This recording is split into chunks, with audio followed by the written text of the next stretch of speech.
and gentlemen, I think we'll get started. I hate to start late because you guys were here on time, so I want to get started right away. Okay. Thank you all for coming. There are snacks on this table. Nothing to drink, but snacks. So if you need something to munch on, please help yourself. Okay. Sorry, Zoomers, you get nothing. I am simultaneously Zooming this session, so I'm going to periodically look at the screen, so I'm not leaving everybody out. But if you ever have, if anything is said today and you need clarification, please let me know, okay? Just shout out, Helen, I have a question, or just raise your hand, or whatever works for you, okay? All right, wonderful. So we are in the second of 4 presentations this year about the mission. Last time when we met at the Learning Connection, and we learned about that ministry of the sisters. And so today we're going to be learning about more, okay? So the agenda is kind of on the screen right now, so you can see what we're going to be doing today. We're going to talk about this space, its history, and we're also going to talk about what it's being used for today. We'll also then move on and talk about other ministries in Brentwood and beyond, and we'll again take another look at the mission statement and how we're called to live the mission, and look at next steps. Okay, so that's kind of what we're doing. Any questions about that? Okay, let's go. And it won't forward.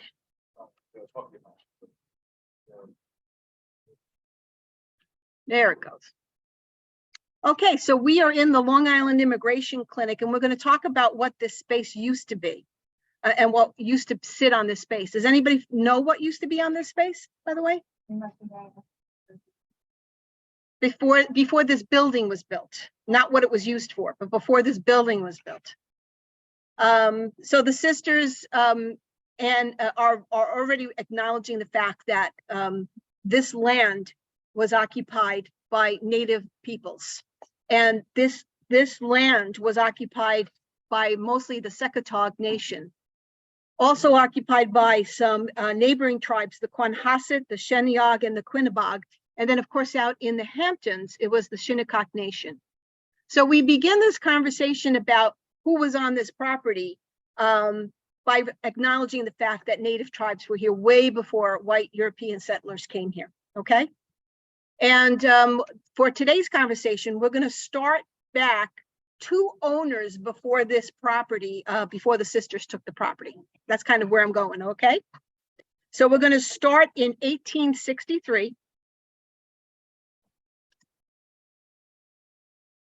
And this property was owned by, or purchased by, Robert Pearsall. And he purchased it in 1863. And so what's going on in the country in 1863? Civil War is going on, right? So it's an interesting time. Robert Pearsall made his money in the wholesale grocery business. So that's where he made his money. He was pretty rich, but he was super interested in farming and developing new technological ways at that time of farming. So even though he was a city dweller and made his fortune in the grocery business, he bought property out here, over 300 acres, I think about 350 acres. And he wanted to settle out here with his family, but also because he wanted to start farming or have someone farm for him. So the Pearsalls built this, what they called the chateau. It was built in the style of a French chateau, and everything inside of it was purchased from Europe. And this house would become the pinnacle for that period of time for this part of Brentwood, and it became a showcase. But unfortunately, oh, by the way, before I go on, I want to tell you that Robert Pearsall actually hired somebody named Frederick Law Olmsted. Anybody know who that is? He designed Central Park. He designed Prospect Park in Brooklyn. All sorts of some places down in DC. I think he did the DC Mall in Washington, DC. So famous landscaper. So if you think the land out here is landscaped pretty beautifully with the paths and all that, you can thank the Robert Pearsall and him hiring Frederick Law Olmsted. Pretty important, right? Pretty famous. So the Pearsalls built the property, and it's finished in 1870 or so, and a year later, Pearsall dies at the ripe old age of 38. But he's left his wife, a widow. Her name is Elizabeth, and also had 2 children, a boy and a girl. Once he passed away, his wife, very overwrought, packed up the kids and they traveled to Europe at some point, Italy in particular. She wound up marrying an Italian count, but that's another story.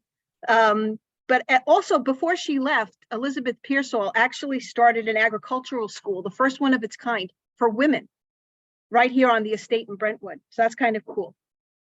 So their son is Henry. He turns 18 in 1885. And so he inherits a lot of the property. And within a couple of years, in 1888, he sells the property to somebody named Arthur B. Hart. And Hart has some business partners, and they buy the property here. And with the property comes the chateau and some other little cottages and stuff that were here. And we have Hart and his business partners deciding what they wanted to do with the property here is to develop a big kind of like country club estate. So they build this big house called, big hotel called the Austral. By the way, this is the house in later years. They're the family house, I should say, the cottage or the chalet. And this is when the sisters already owned it, and it became the residence for the priests who were living on the campus and working with the sisters, ministering to them. You see the statue of the Blessed Mother in the bottom right hand? Yeah. So we then have the gentleman Hart and his business partners wanting to open up this mega hotel country club, 125 rooms. They've got probably capacity for about 300 guests at any one time.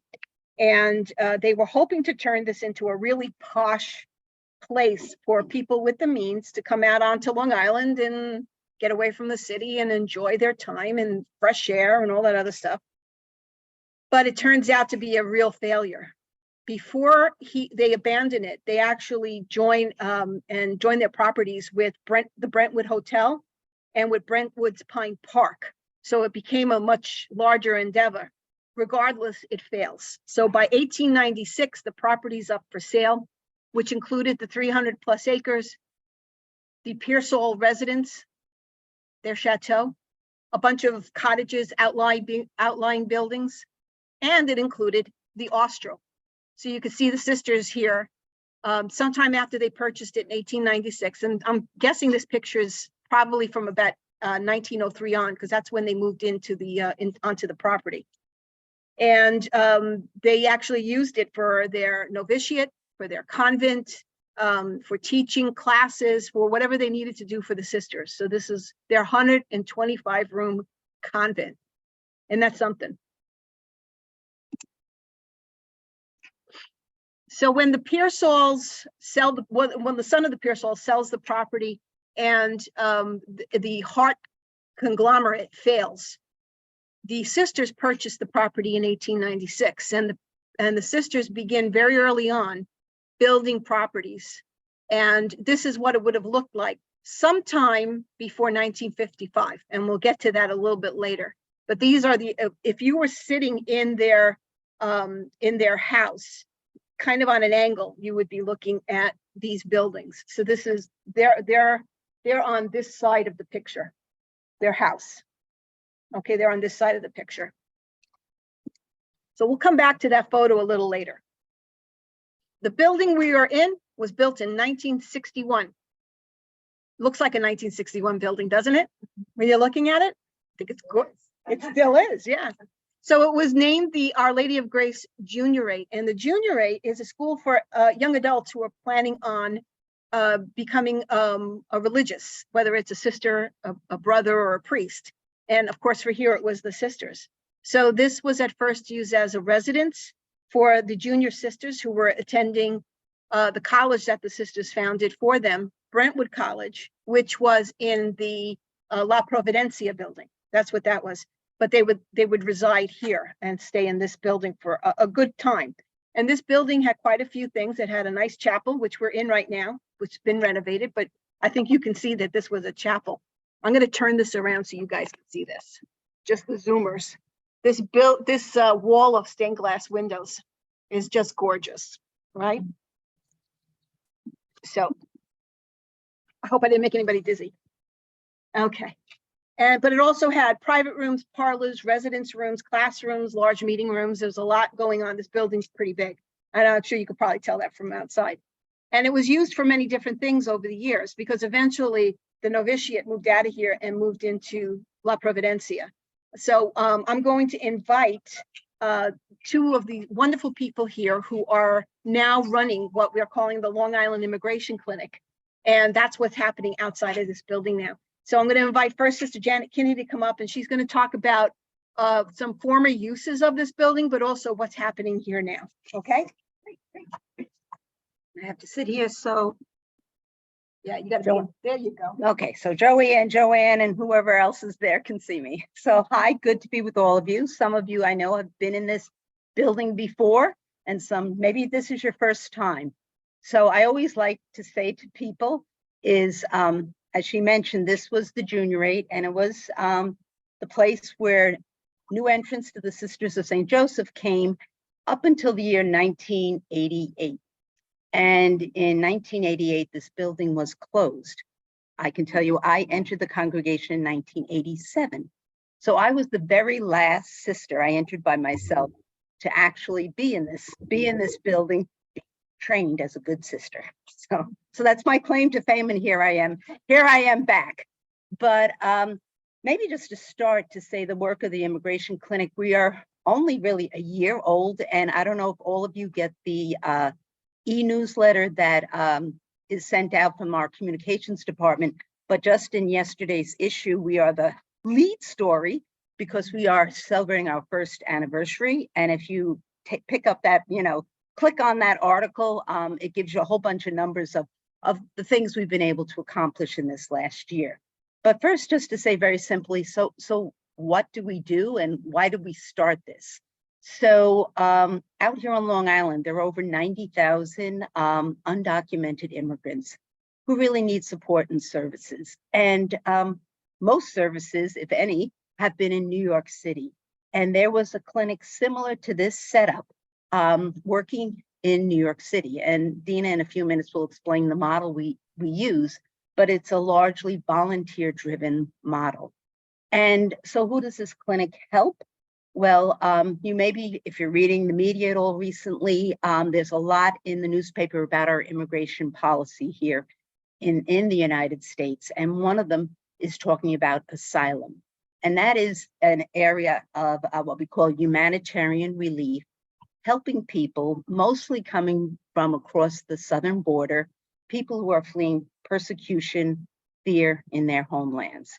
Some of them are being extorted by gangs. Some of them are fleeing, domestic violence situations related to gang members, human trafficking, all sorts of horrific things.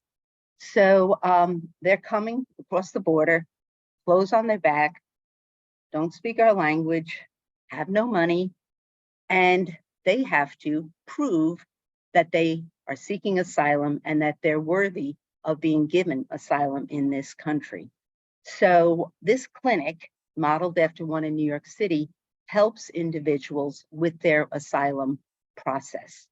And as I say, it's really, and Dina will share a story in a little bit. It's so eye-opening, heart-rendering when you hear the stories of what people are leaving. I had the opportunity before the pandemic to make a few trips to the border to visit the tent camps. And when you see the conditions that they're leaving, the conditions that they're in, your heart would just break. So with other local organizations, we teamed together to develop the program that we do here now.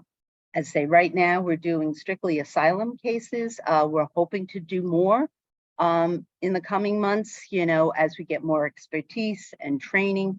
Already we've completed 63 immigration cases. I just give you a few numbers to see. In our first 10 months, over 300 inquiries we had here. And in the first 2 months of this year, we've had over 150 inquiries of folks. And we are a very small staff, What's that? word is spreading. Word is spreading. And we're very small staff. It's myself, it's Dina, it's Diane, who's in another office. And before you leave, I hope you'll just mosey around and look at our space, which we're very grateful for the maintenance folks that are in this building and right now in this training, because they really have done a terrific job and, you know, in helping us in getting this space prepared. And we have to say, and like we have Kathy Roberts here, who's one of our volunteers. This is a very, I would say, consoling space for the people, the immigrants that come here. You know, they feel the spirit of the place. Many of them do have Christian background, right? So this is a real place of comfort for them. So right now, and before I forget, because I just looked at you, to say that this building, right now, we're the only program in this building. In 1988, SCO, Children's Foster Care Agency, rented out about 3/4 of this building, and they left just a year ago and relocated to a smaller location. There was a Montessori school here at one time. There was a farm initiative little group one time upstairs. I think it was a reading center at one time, part of the building. So it's had multiple uses. And now I know the congregation is now looking at other possible programs that will now come into the program, into this space and join us. So just with that as an overview, I'm going to let Dina just kind of share, you know, a little bit more of who she works with and give you an example of a family that we helped and we were successful. Yeah, so I kind of oversee the clinic program, and I work predominantly with the volunteers, but also obviously directly with the immigrant friends as well.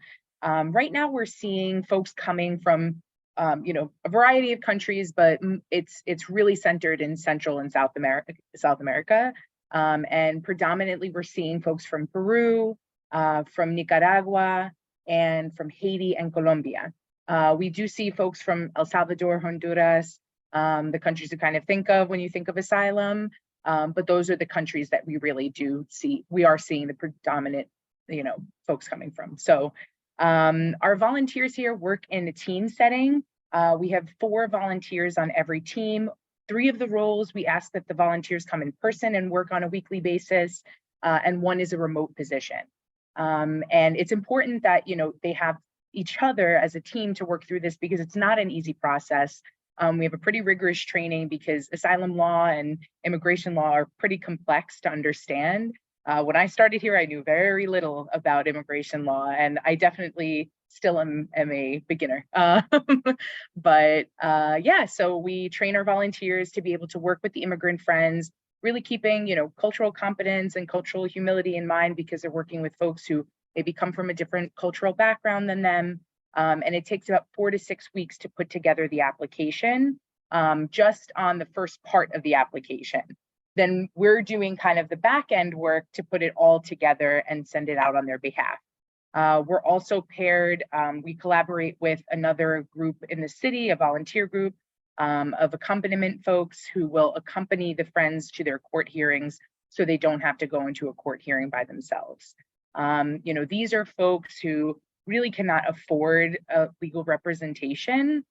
So basically we're training them to be able to represent themselves in court, which can be super daunting. So having that person there, having another volunteer there to kind of be a source of support and to just be like a friend is really important. I can tell you we've had many cases. It's kind of hard to explain, but basically they have to get their asylum application done within 1 year of being here. However, their case can be drawn out for many years. So even though we've accepted so many cases and worked on so many cases and, you know, sent in so many applications, we've only actually had a handful of people get their final ruling.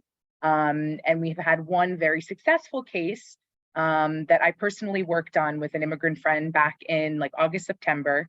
And she came here with her daughter and escaped from a really awful situation in Honduras. It was kind of a complicated situation, but basically she was trafficked by a gang member of a gang called Las Maras 18. They're a very, very like powerful gang in Honduras, and I believe in El Salvador right now as well. And basically this man had just begun to stalk her, and it was like, it became a very violent situation. And he forced her into a relationship with him for 2.5 years. She had many escape attempts, had gone to other towns many hours away, and every time, you know, the gang members would find her and bring her back and then punish her. And a lot of this happened right in front of her child. So eventually she escaped and came to the United States for help, did not have, you know, the monetary funds to be able to hire an attorney.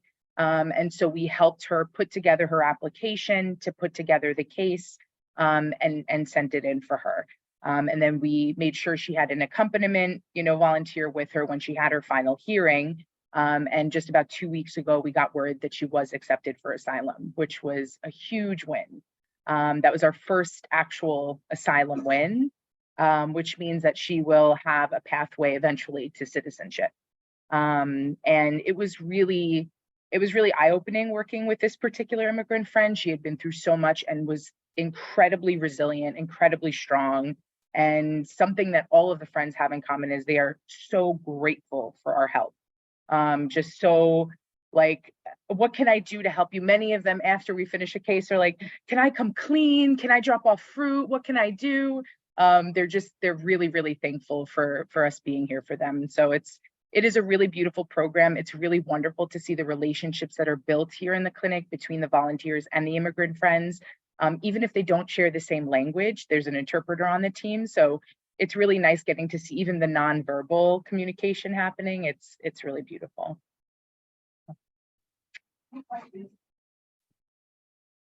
Any questions? Kathy, you want to give a comment?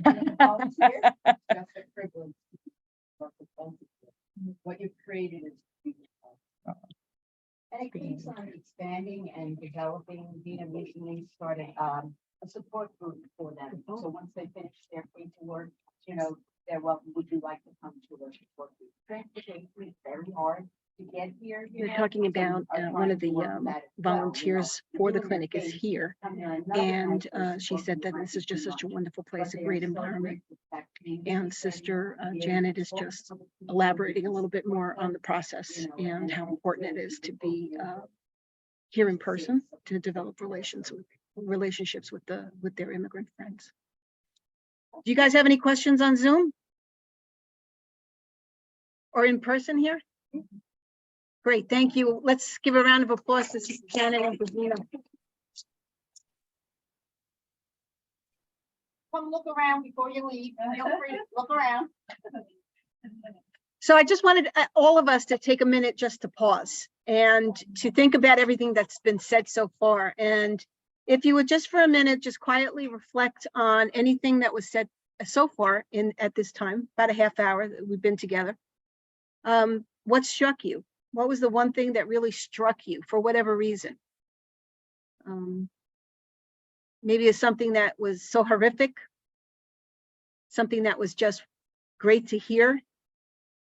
Maybe it was something you never realized before.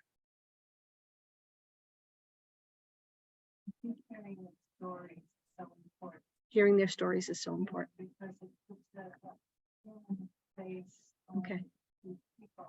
Yeah. Irene, I'm gonna stop you for a minute because of the Zoom situation. Okay. What I'm gonna ask you to do now is turn to somebody next to you or near you and share that. Okay. So why don't you guys do that now? Just turn to somebody and share that one thing that you have and that you'd like to share. Okay. Now, for those of you on Zoom, you can share with me. So if you take your mute off, it would be wonderful to hear what you're thinking.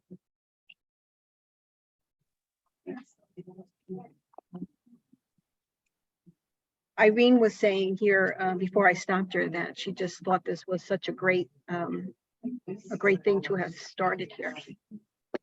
Yes, I agree too. It's a great thing to start to help people in need. Help unselfishly. That's really great. Absolutely. That's what I got out of it. They're doing a good deed.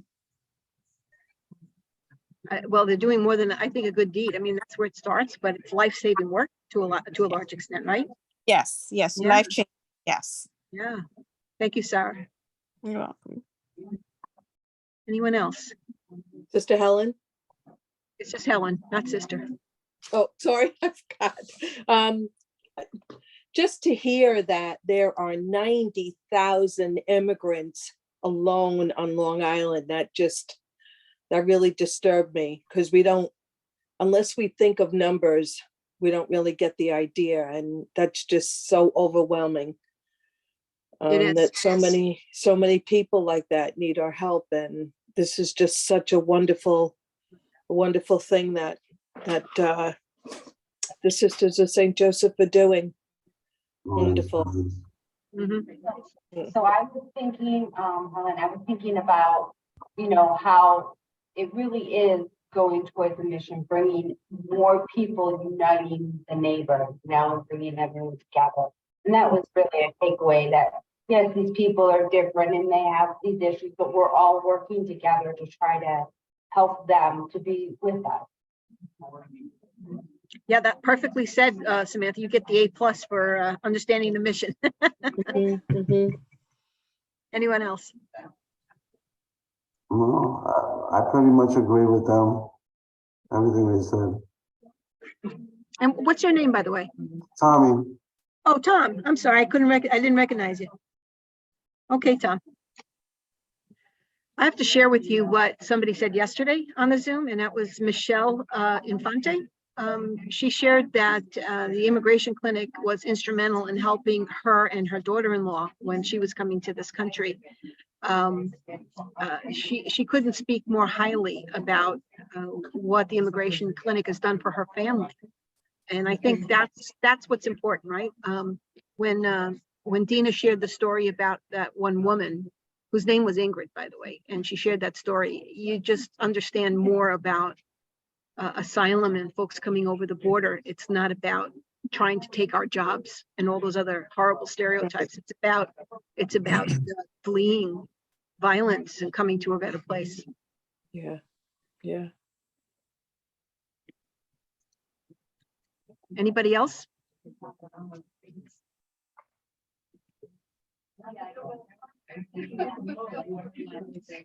Well, thank you for sharing. I'm going to bring the big group together now, okay? And we'll continue. All right, everyone.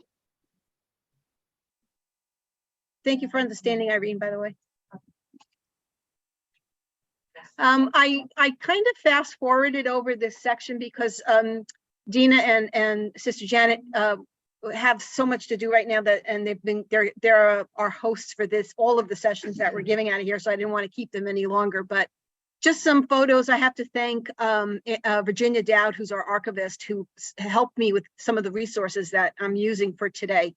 And these photos absolutely came from Virginia. So this is the first day of the blessing.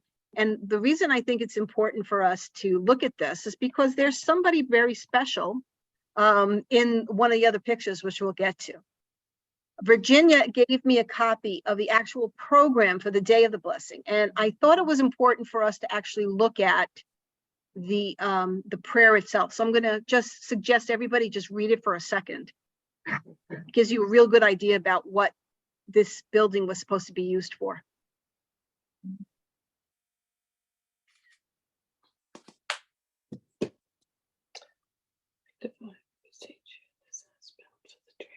Those on Zoom, could you please mute?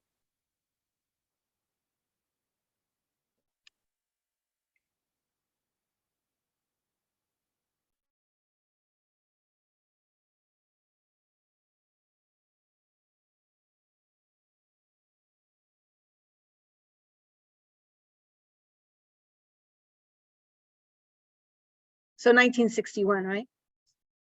We don't really pray like this anymore, right? This language and this style, but it's still so beautiful. And it really tells you how important faith and their religion was to the Sisters of St. Joseph, how important the Gospels were, the life of Christ.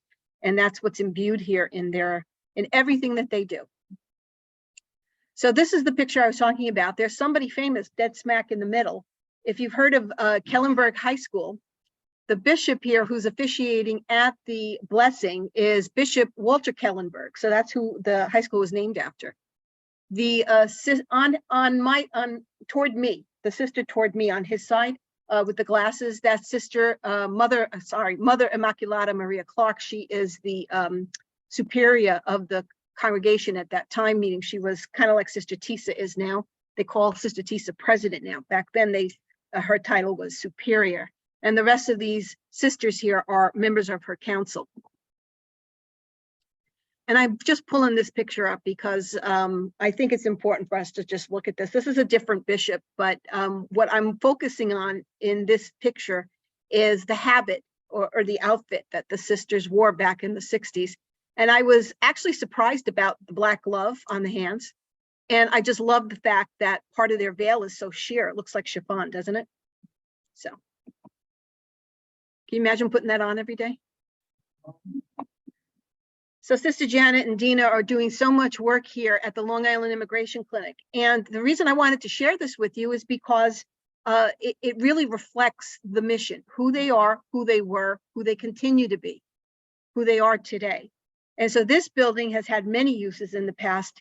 And the reason they're using this for the immigration clinic is because the sisters have done what they have always done since 1650 when they were in France. Those original 6 women went out into the neighborhood.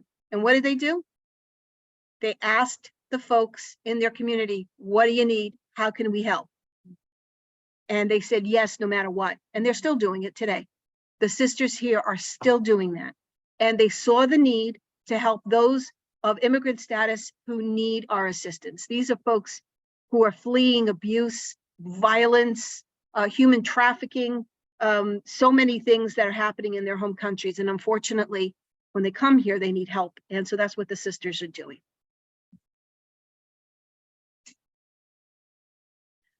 So I'd like to take a minute and start going through some of the other ministries of the Sisters of St. Joseph, other things that they are doing today, right at this moment, that are still happening.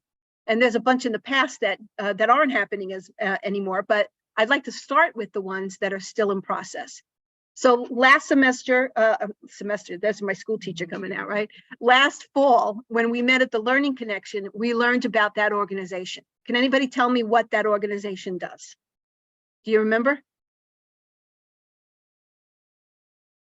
It's learning courses for women who are immigrant women wanting to learn English, either speaking, writing, or even to get their GED, their high school equivalency diploma. And that's taking place right here on this campus in one of the buildings. And today we're talking about the Long Island Immigration Clinic. Well, the sisters are offering a lot of other ministries which reflect who they are and what their mission is. And one of the larger ones is spirituality. They're offering all sorts of ways for people to engage their own faith in God. And I'm going to say that again, for people to reflect on and engage in their faith, not the sister's faith, but your faith. They want to offer opportunities for any person to explore their faith in God and how they want to deepen that. So if you are on Facebook and you haven't read one of Sister Clara's reflections, you are missing out. She offers a daily reflection on Facebook, which has quite a following. A lot of people are signing on every day just to read her reflection, and it's on the Sisters of St. Joseph Facebook page. The sisters also have a property out in the Hamptons, and it's called St. Joseph's Villa, and it's a space where they often run retreat programs for the sisters as well as for lay people, folks like us. They offer spiritual direction, which is one-on-one counseling between the spiritual director and somebody else who wants to deepen their faith. And then there's reflective experiences, and I just want to offer two. The photo on the right is the Labyrinth, which is located where? Anybody know where this is? Sorry? Across from what? You mean the La Providencia? It has so many different names. Building 4, the Renewal Center, La Providencia. Oh my gosh, so many different names. But yeah, it's right across from there in the grass. And this has a very important meaning for people who understand the importance of reflection. So this is an opportunity for you to just walk through the labyrinth and prayerfully reflect on some aspect of your life, or we could give you something that can help you walk through it. Now, there's a difference between a labyrinth and a maze. In a maze, you can come and hit a dead end. In a labyrinth, it takes you to the center and then brings you back out, so you'll never get lost. And when you think about walking in a prayer labyrinth, you're walking in toward God, trying to let go of the problems that you're facing. And then as you walk out, after you spending some time at the center with God, you walk out getting ready for the next part of your life, your next day, whatever it is. And then there's something called the Cosmic Walk. Now, the Cosmic Walk was set up here in Brentwood in 2020, so just a couple of years ago. A cosmic walk, wherever it takes place, tells the story of the universe, beginning with what we call the Big Bang Theory, to about the time 2015 when they finished setting up these stones. And it's actually a spiritual experience. You walk on the path and you'll come across these stones, and each stone marks a different point in the creation of the galaxy. So this is 13.4 billion years ago, hydrogen and helium. And that marks the time when those two elements were formed. Those are two foundational elements. And from there, we've got galaxies forming. And from galaxies, we got the stars and the planets and everything else. So 13.4 billion years ago, first stone on the path. And then you just keep walking and you keep coming across the different stones to mark the evolution of our galaxies, of our universe. And that's what the reflection is about, our place in it and the creation that comes from God. Now, before the sisters got here, the land out here was pretty much an open plan, open area. But the Ecology Initiative, which is also a very large initiative, is trying to bring the land here in Brentwood back to a place that has more natural vegetation and trees. So they're trying to develop what they call a sustainable landscape. And they're replacing regular lawns with these native grasses. Have you seen some of those places on the campus here where the tall grasses are? Those are native grasses. And those are absolutely wonderful for our area because, first of all, it's native. They don't have to be cut except for once every 2 years. And you know how often you cut a regular lawn, right? Every couple of, in the summer, every week, right? So it cuts down on the gas and everything else that's part of the mowing process, right? And the really cool thing about it is there are little critters that are able to live in there. So we've got butterflies and squirrels and rabbits and all sorts of box turtles and insects and bees, and the landscape ecologists have actually cut paths in there so you could walk in it, so you don't have to worry about, stepping on a box turtle. That wouldn't be cool. The sisters also have over 3,100 solar panels set up in the far corner of the property, and that powers about 65% of the electricity that's used on this campus. They have 2 wastewater management systems in place here that reduces the amount of nitrogen that's coming out of wastewater from all the facilities here. And when that water then is returned to the aquifers or to the underground water, it's going back much purer and much cleaner. They set aside about 40 acres to be woodland. They're calling it the woodlands. And it's the dream of the sisters to utilize these 40 acres as a way to be untouched for all time, so the people of Brentwood will have a natural setting in which they can see and enjoy and kind of see what some of the natural plants and trees are like here. So they call this a scrub oak forest, and there's pitch pine, white pine, and other kinds of oaks that are in this. You should walk through it. The Cosmic Walk goes right through it, so it's a great path to follow. They also have constructed treatment wetlands and rain gardens. They have the farmers that they've partnered with I think it's about 18 acres of farmland that's being utilized right now by local partners, local farmers, all organic farmers, by the way. And the one thing I forgot to put on here, oh, I forgot about the partnership with the Shinnecock kelp farmers. That's part, yeah, yeah, thank you. The Shinnecock kelp farmers are members of the Shinnecock Nation that are out further east from here. So they're partnering with the sisters out at the Hamptons location, and they're actually farming the kelp out of the water and being able to process and use that, which is something very particular to their ancestry. We've got a great gardening ministry as well here that was started in 1987 by Sister Mary Lou Buser, and there's a great garden set up near the barn. Have you guys seen the barn? Have you seen the barn? Not yet. Some of you are yes, and some of you are no. Okay, so there's a big barn out there because this used to be a dairy farm too. When the sisters were first here, they had a lot of cows out there. There's actually pictures of sisters in their full habits out in the grasses with the cows and milking them and all this other stuff. It's wonderful. And on top of this, they've got parcels of land set aside like plots where folks in the community can come and grow their own vegetables. You know, if you live in an apartment, you don't have a garden. So you come here and you can plant your own vegetables. They also have chickens, and so they're getting fresh eggs, rabbits, goats, bees, and they sell, they're processing the honey and they're selling that. So it's just a wonderful place and a wonderful ministry that the sisters are offering. And the one thing I didn't write here is the fact that the sisters have set up 4 electric vehicle charging stations. They're all hooked up to the power panels, the solar power panels. And so anyone, employees or anyone else who has an electric vehicle wants to charge their car, they can do it for nothing.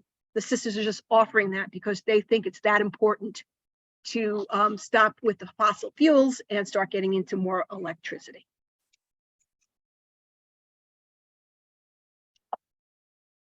Justice activities for the sisters is a big part of who they are.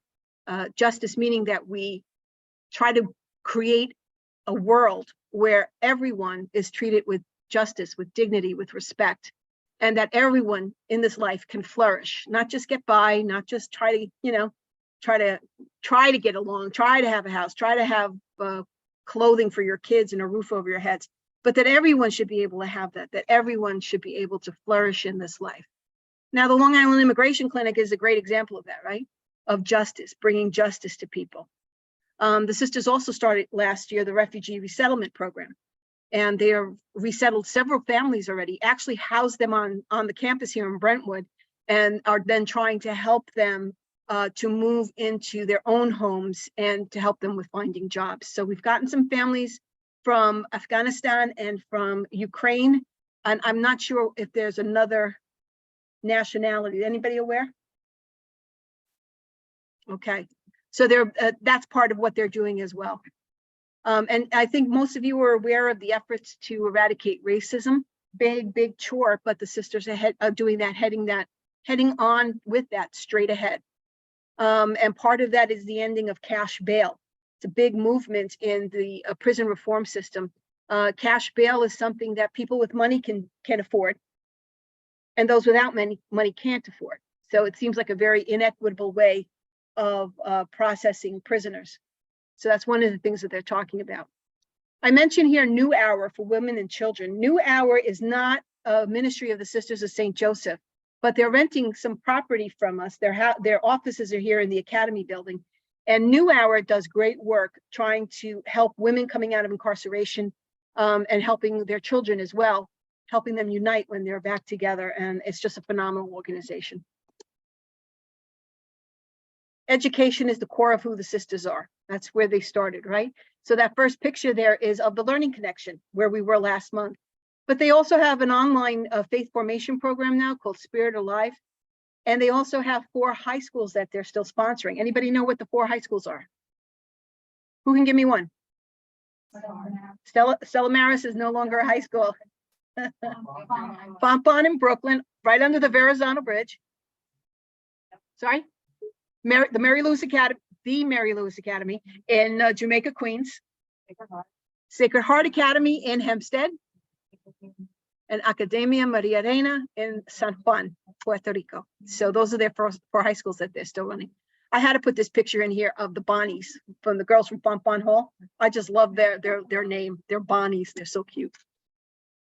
Now, there are other ministries and programs that the sisters are running.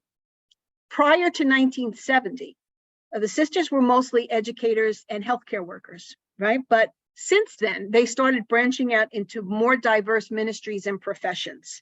So they are today theologians, they're college presidents and professors, they're social workers, they're lawyers, environmental scientists, campus and parish ministers, they're published authors and scholars, they're administrators, they're spiritual directors. And today, these are still some of the ministries that are taking place even at this moment.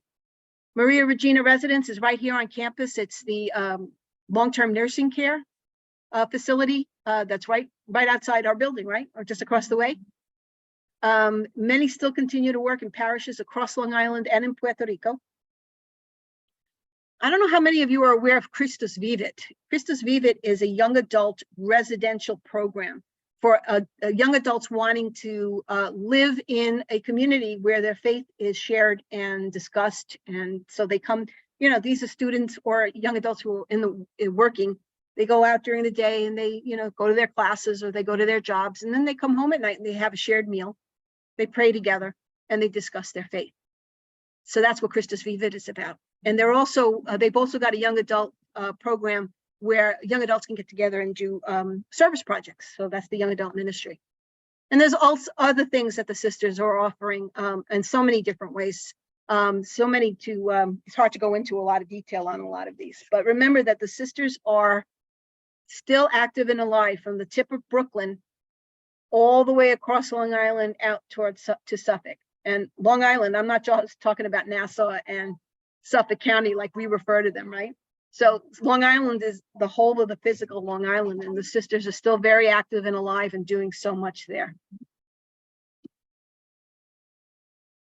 So is there anything that I've stated at this point that needs clarification? Was there anything that I shared that you weren't aware of? Can anybody name one? I see people shaking their heads.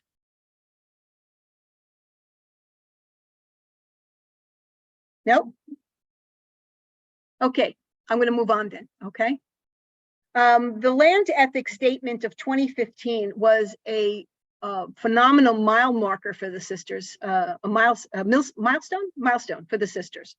In 2015, they came up with this statement where they really engaged who they are as creations of God, sharing the earth with other creations of God. Does that make sense? Now, this statement's on their website, so you should take some time to read it if you would. It actually starts with acknowledging that this campus of Brentwood here that we've been talking about is occupied indigenous land that was occupied. We're occupying it, but it's originally the Secotog nation that was here. So they're coming out very forthright and saying, we realize that we're here on occupied land. And there were lots of other tribes that were here as well. And this is the first statement in the land ethics statement. It says, we are a part of creation and not apart from it. We are a part of creation and not apart from it.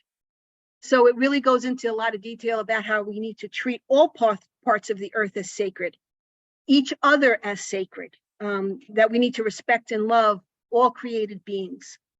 And it's from that statement, all of their other ecological programs have been have sprung. And it's a phenomenal statement for you to read. So I encourage you to do that. So up for a little quiz. Okay, looking at the map here. So from our last couple of sessions, the last session in the fall and today, let's now take another look at this aerial view. And can you tell me which building this is?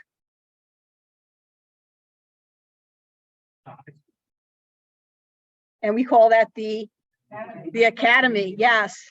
And that was finished in 1913.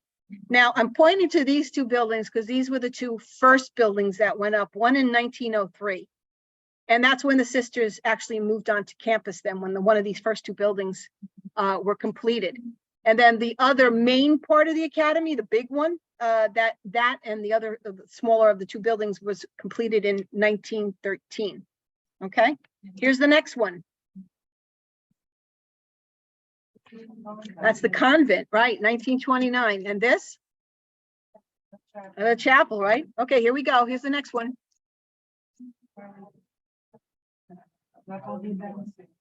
La Providencia, not built yet, right? So this is why I know this picture was taken before 1955, but after 1933. Makes sense? Okay. So here's the next one. You can't really see it on this map, but it's in that direction. 1961, just went over it. This building. This one? That's Maria Regina, okay? And over here? Not the farm. The barn. Yes, the garden ministry. Started in 1987 by Sister Mary Lou Buser. Now, this next arrow isn't necessarily pointing to a building, but it's pointing to a ministry that's taking place in that building. That's not the sisters, not New Era. The Learning Connection, yay! That was where we went last time in the fall. And some of you I know weren't there, but that's where the Learning Connection takes place. It's on the 3rd floor of that building. You got to go over. If anybody wants to go over, I'll go with you. So these 3 green arrows are pointing to farmland. And I mentioned that the land ethics statement took effect in 2015, right? Well, in 2016, the sisters deliberately started figuring out ways to use the acreage of the land for farming, but they knew they couldn't do it themselves. So they started partnering with local farmers, and this started to take effect in 2016. All right, we got one left. You ready? It's off the screen. Nope. Next to the cemetery. The solar array, right? Yeah, these are just like, there are other things here, but I just wanted to point out a couple that were ministries that the sisters were doing, okay? So this is what's happening, and that's just out here. Then we start thinking about the Convent of Sacred Heart in Hempstead, which is a living with assistance community, right? Then we start talking about Stella Maris Convent in the Rockaway, another living with assistance community. We start talking about St. Ephraim's in Brooklyn and Our Lady of the Snows in Floral Park, which are assistance convents for women for the sisters who are still able to take care of themselves, but they need a little assistance here and there. And then all the ministries that take place in all the neighborhoods across Long Island and Puerto Rico. We can never forget Puerto Rico, right? So now I'd like to take a minute to really just go back and think about the mission again, because this is at the heart of everything that I've shared with you today. The reason I wanted you to know more about the actual programs and ministries that the sisters are facilitating is because this is at the heart of everything that they've done. They have actually lived their mission by beginning things like the Learning Connection or Maria Regina, or the Long Island Immigration Clinic, or any of the other ministries that they have. It's because of this mission. We live and work to bring all into union with God and one another. Now, this comes from the scriptures, from John's Gospel, from a prayer Jesus offered right before his crucifixion. In his words, I have given them the glory that you gave me, that they may be one as we are one. So in this prayer, Jesus is hoping for a union of believers, a union grounded in his words and his actions and his life and his works. So it's unity that's at the core of what he's asking us to do. And I know not everyone's Christian, but it's a very wonderful idea, whether you're a person of faith or you're not a person of faith. This prayer, Jesus is asking us to overcome differences. To a point where our differences become fewer and fewer, where things that divide us become things we celebrate. So regardless of who we are, what our jobs are, what we do on a daily basis when we come to work with the sisters and for the sisters. Their mission is at the heart, and we're being invited to join them in this mission and to somehow live out the mission in very concrete ways, just the way they have. So how can we do that? How can we make our workplaces developing cultures of community? How can they, and how can we understand our role, regardless of what it is, to be as important as anyone else's in supporting the mission? Okay, so it's in other words, another way to think about their mission is that there will no longer be an us and them, just us. No longer us and them, just us, unified, brought together. And how can we do that? Well, that's what I'd like you to reflect on before we next meet in May. So I'd like you to think about deliberate ways that you can incorporate the mission in your own workplaces, offices, fellow colleagues, all right? So it could be just asking questions like, am I respecting each person? Am I allowing everyone to have a voice in conversations, decision making? Are we buying products that we need for our jobs that are mindful of the mission? Like, are they compostable, biodegradable? Are they environmentally conscious products that we're purchasing? Are we buying things that are not made by child labor or enslaved individuals, or from businesses who don't practice fair treatment of their employees? So that's kind of what I'd like you guys to start thinking about, mission and values, and how can we support that in our daily course of life. Now, this is the image I used last time. I love this image. All those arrows are us. And integrating the mission means that we're just coming together, pointing toward the sisters, pointing to their purpose, identity, charism, heritage, and values. How can we assist them to help them continue to live their mission right now and into the future? So what's next? Well, we're going to meet one more time in May. Anybody want to guess where we're going to meet? By the barn. We're going to meet at the barn. Yeah, so we'll have a nice time. So I'm going to wait on a day until it's nice and warm. So an unrainy day and a nice warm day. But also I'm going to start building those the schedules for tours of Sacred Heart Chapel that Sister Jo Olimpieri is going to do for us.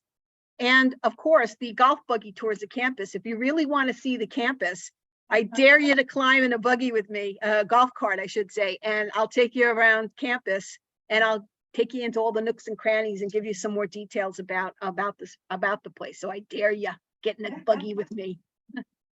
And no, I'm driving. That's the thing. That's the thing. So thank you everyone on Zoom. Thank you everyone who's here for coming, and I appreciate your time. Now, if you don't see your picture in here, that means I don't have your picture. So you might want to forward one to me, okay? Okay, bye. Okay, bye. So I need your pictures. So send me your pictures.